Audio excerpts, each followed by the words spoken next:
We are going to talk about WPA3 and some of the fun and some of the challenges that come along with that, and maybe some of the issues that you may see in your own environment, and the questions that also kind of come along with that. So just so that you all know, I am Keith Parsons. I am the man in charge. And you know what? It's been a nice conference. So if you guys will, just go ahead, pack your things up. Just very quietly, no need to say anything. Just head for the exits. You can leave now. You guys don't believe that. You have your PMF on, I see. Okay, well, okay. Rodriguez forgot. He's a WPA2 client. He forgot.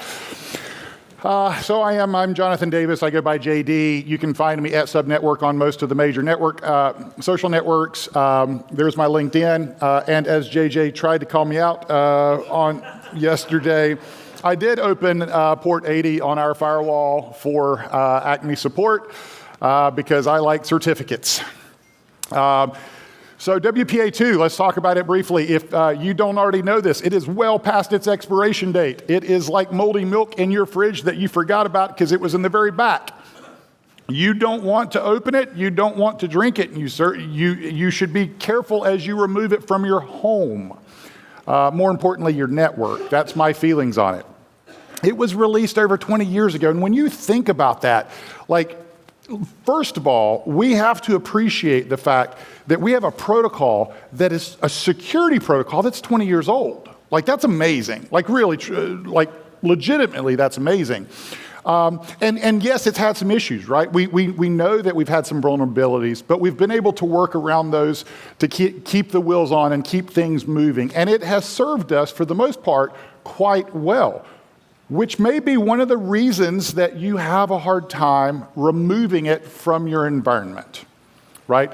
The problems are small enough, the pain is small enough that you, or maybe your management, or maybe the people who are purchasing clients have decided we can stay right here for a while longer. But now we are in a situation where for you to get benefits of future technology, you are going to have to move away, which is probably the reason some of you voted for this topic. It's also important to know that WPA2 certification ended in 2020, so clients are no longer certified for WPA2. It's not even part of the process. WPA3 was released, what was, I guess, officially released in 2018. Of course, it was there was lots of information that came out before that. Certification also began in 2018, and device certification became mandatory for WPA3 in July 2020. As I said, it is required for anything operating on 6 gigahertz. And also required for Wi-Fi PHYs, the Wi-Fi 7 PHY and Mac. So that's across all bands. So that may be why you're considering it. It may be why you're asking the question, is now the time? So there are some major changes that come along with this. The QR code that's there on the screen is a link to the AKM document that JJ provided yesterday. So if you happen to miss it, this is a really useful kind of cheat sheet about some of the AKMs. But on the left side, what you see there is on the personal, or what we used to call rather pre-shared key, what is now called pre-shared passphrase with SAE, because we're not sharing a key, we have some major changes, right? So we went from the pre-shared key to SAE, or simultaneous authentication of equals. We have a new required AKM suite that goes along with that, and that's Suite 8. There is an additional AKM, at least one additional AKM that's available. That's Suite 9, which is your FT capability for SAE. And then we require protected management frames. And we've talked a little bit about protected management frames today. Peter was up here. He and I have been talking about this stuff a lot recently, and it was kind of fun to see how much our talks even related. I won't be showing you packet captures live, but I will definitely be showing you a bunch of screenshots from packet captures that I've acquired. On the enterprise, we have PMF again. We now require server certificate validation. So if you've ever set up WPA3 with .1x, whatever, EAP, whatever you want to call that, if you've ever set it up and then you set the client because you were using maybe a self-signed certificate to just ignore the server certificate or skip the server validation, that's no longer possible. You have to have some certificates that client will trust. So you're going to have to either push that out through your internal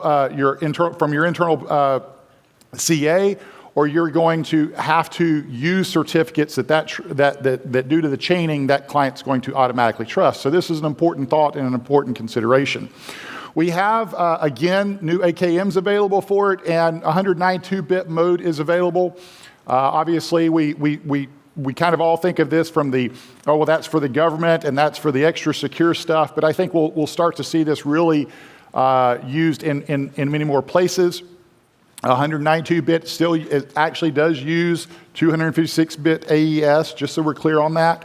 But in general, it is obviously a much more secure solution. The last thing I want to throw out here is one of the, as I said, WPA2 is over 20 years old, and it was kind of stuck. Aside from fixes that were shoehorned in to make, to resolve issues, to resolve flaws, it really didn't change. But the Wi-Fi Alliance said, due to the threat landscape and due to what we saw with WPA2, we can do better. And so now we're getting releases. So the latest release was version 3.4 that was released the 30th of October. So it's worth actually reviewing those as they come out. You can download them. It's not like the IEEE 802.11 standard that's 4,000 pages long. I think it's less than 40 if I remember correctly. Now it refers to the IEEE standard, so it's bigger than what it sounds, but it's completely reasonable to understand at least the changes as these things come out. So one of the big changes here is that we've talked about is protected management frames, and I want to tell you a quick story.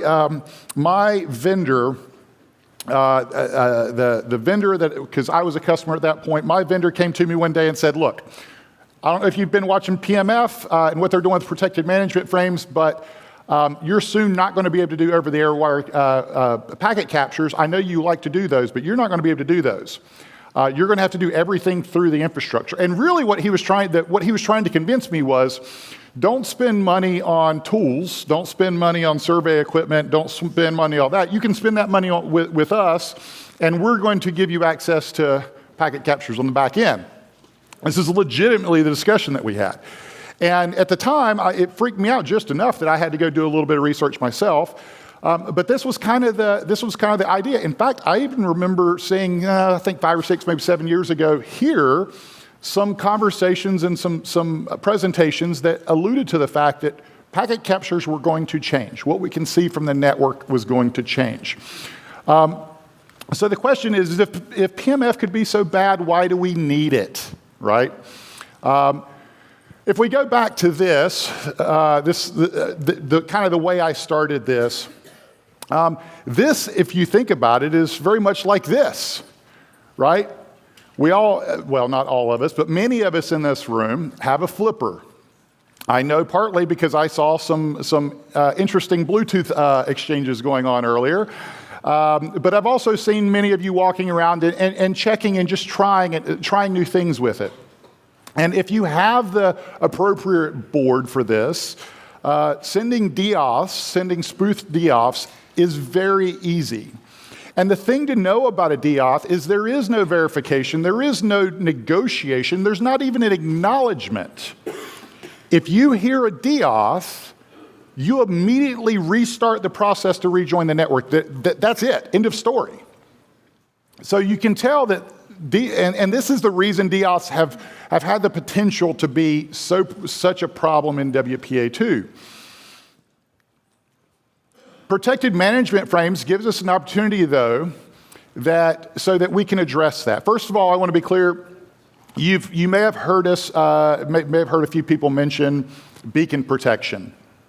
Beacon protection is something that comes with Wi-Fi 7. There's an additional key that comes along with it. This is not beacon protection. I want to be clear on that.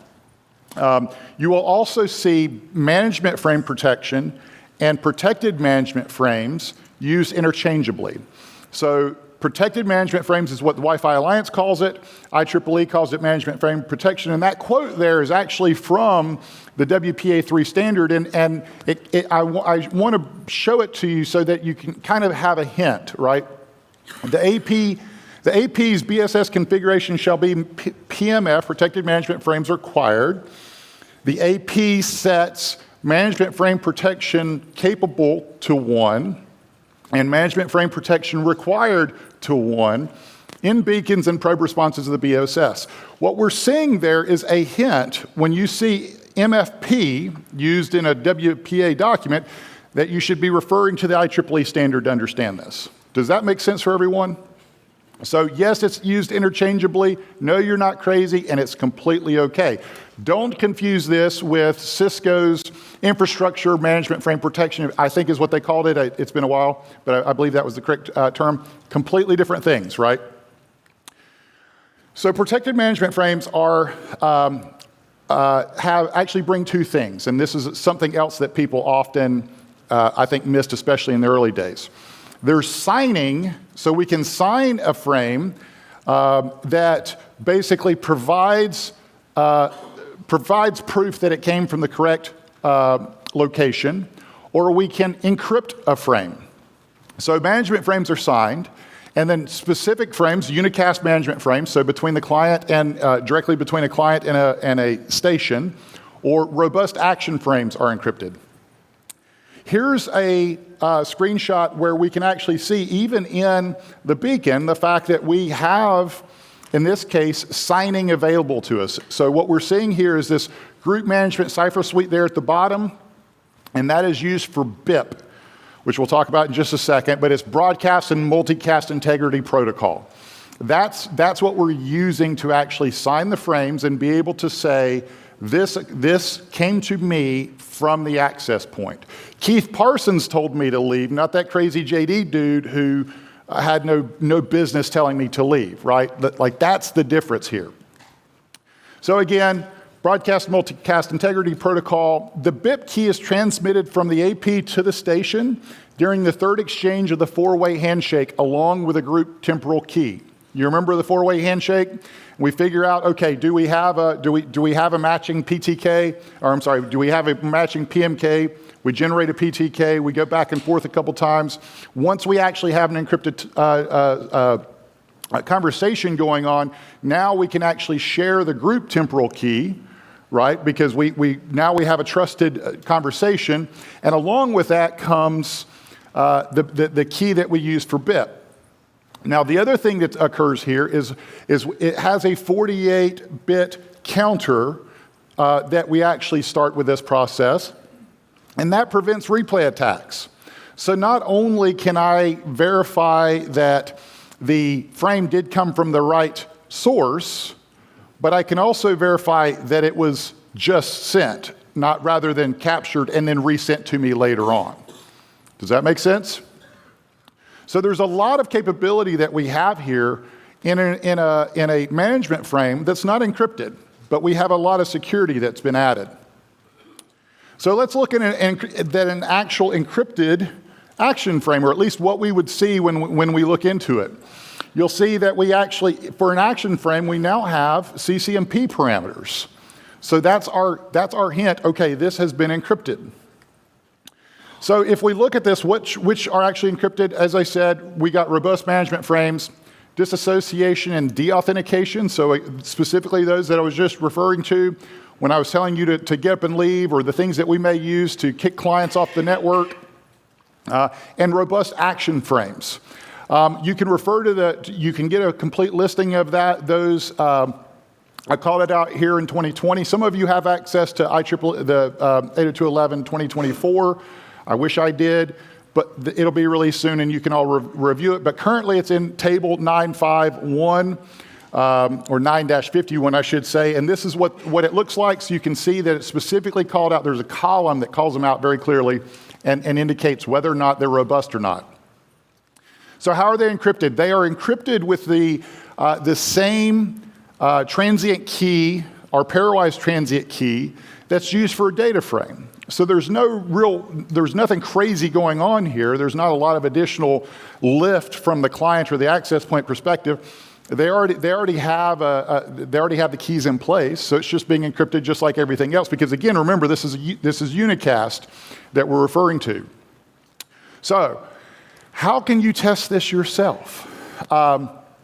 What should you do with clients, or what should clients do if they receive an unsigned management frame? In WPA2, they don't have a choice; they accept it. So this is why you can send a Deauth, and WPA2 client will drop immediately. When we demo this in our labs as part of our boot camp or as part of our deep dive, like I hit the button and then you immediately hear laughs because people immediately are like, oh, it's there. Now you can turn on PMF. 802.11w has been out for a long time. You can enable that. And in many cases, your client may or may not work depending upon the infrastructure. There's a lot of if-thens there. But if it does work, most likely the infrastructure will then say that client's connecting with WPA3. Because this is one of those things that it is the flag for WPA3, especially in enterprise. Although I have also seen a personal network showing a client as WPA3, even though it wasn't using the right AKMs. Transition mode, it depends on the client support, and you can generally see that if you're looking at the association request that the client sends. Then in WPA3, we silently drop it. That's key. We ignore it. We don't respond to it in any way. So we're not even letting whoever sent it know that you can buzz off. We're doing what we should do, which is conserve airtime and ignore it.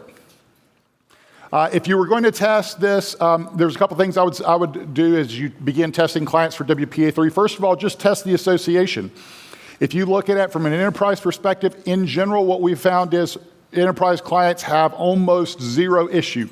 They're already used to seeing multiple AKMs, which is one of the places it fails, due to 802.11. Due to FT.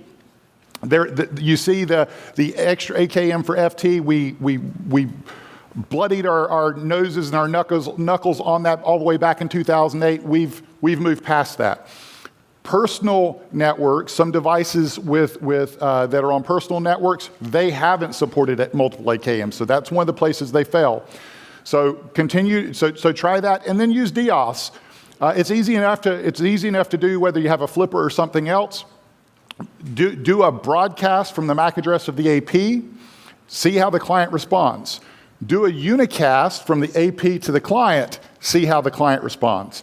And then finally, do a unicast client to AP to see how the client responds. These things should be tested, but I have found clients, so as we've gone through this, what we found is more and more clients acted exactly the way they should with broadcast.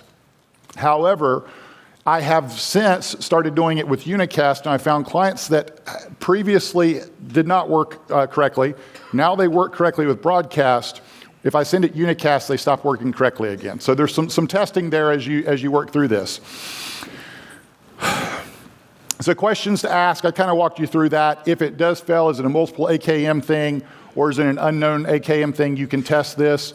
And which modes does the WPA capable device select in transition mode?